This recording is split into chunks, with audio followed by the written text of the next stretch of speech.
Hi, I'm Jason, and this is your commentary on Genesis chapter 7. Then the Lord said to Noah, "Go into the ark with your whole family. I know that you are a godly man among the people of today. Take 7 of every kind of clean animal with you. Take male and female of them. Take 2 of every kind of animal that is not clean. Take male and female of them. Also take 7 of every kind of bird. Take male and female of them. That will keep every kind alive. Then they can spread out again over the whole earth." Now I'm sure you're wondering, wait a minute, I thought you said take only 2 of each animal. Well, yes, you're supposed to have a pair, male and female, in order for them to have more offspring and go out against the earth again.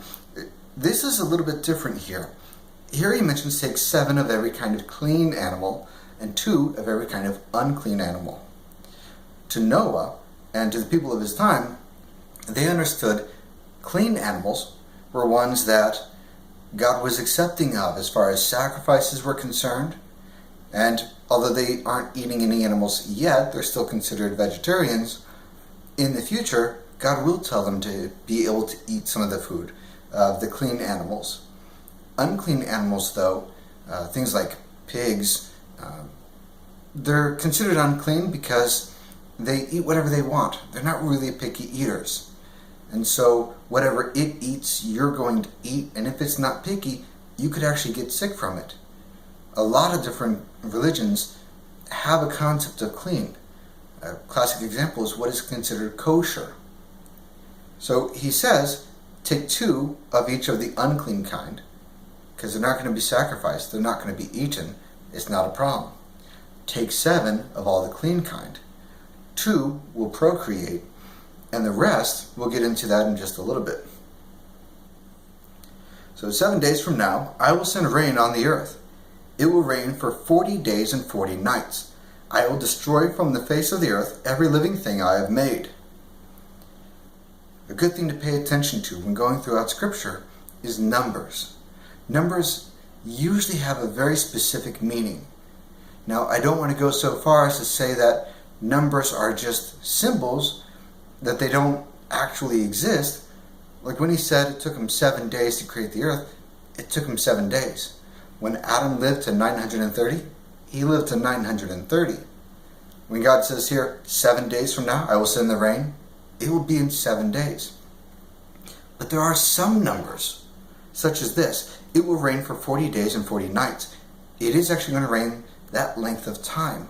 But you'll see that God uses specific numbers continuously throughout Scripture for specific meaning. The number 40 actually means a complete cleansing of man. So here you have the complete cleansing because of the flood. Later on, you'll see the Israelites are walking in the desert for 40 years. Because of their sin, it's going to be complete cleansing of them. In the New Testament, Jesus is going to be in the wilderness for 40 days. It's going to be a complete cleansing of him. So that's what that number has to do. Anytime you see it, think of a complete cleansing. Noah did everything the Lord commanded him to do. Noah was 600 years old when the flood came on the earth. He and his sons entered the ark. His wife and his sons' wives went with them. They entered the ark to escape the waters of the flood.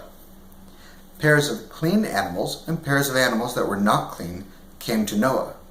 So did pairs of animals, pairs of birds, and pairs of all the creatures that move along the ground. Male and female of all of them came to Noah and entered the ark. Everything happened exactly as God had commanded Noah. After 7 days, the flood came on the earth. Noah was 600 years old. It was the 17th day of the 2nd month of the year. On that day, all of the springs at the bottom of the oceans burst open.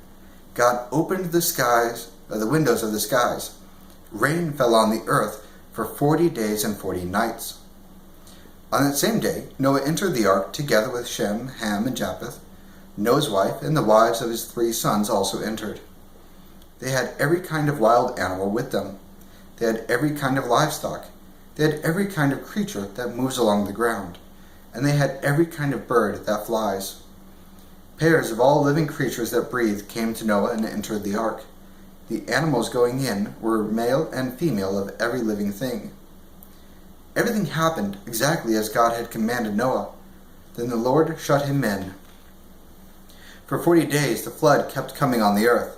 As the waters rose higher, they lifted the ark high above the earth. The waters rose higher and higher on the earth, and the ark floated on the water. The waters rose on the earth until all of the high mountains under the entire sky were covered. The waters continued to rise until they covered the mountains by more than 20 feet. Every living thing that moved on the earth died. The birds, the livestock, and the wild animals died. All of the creatures that filled the earth also died, and so did every human being. Everything on dry land that had the breath of life in it died. Every living thing on the earth was wiped out. People and animals were destroyed. The creatures that move along the ground and the birds of the air were wiped out. Everything was destroyed from the earth. Only Noah and those who were with him in the ark were left.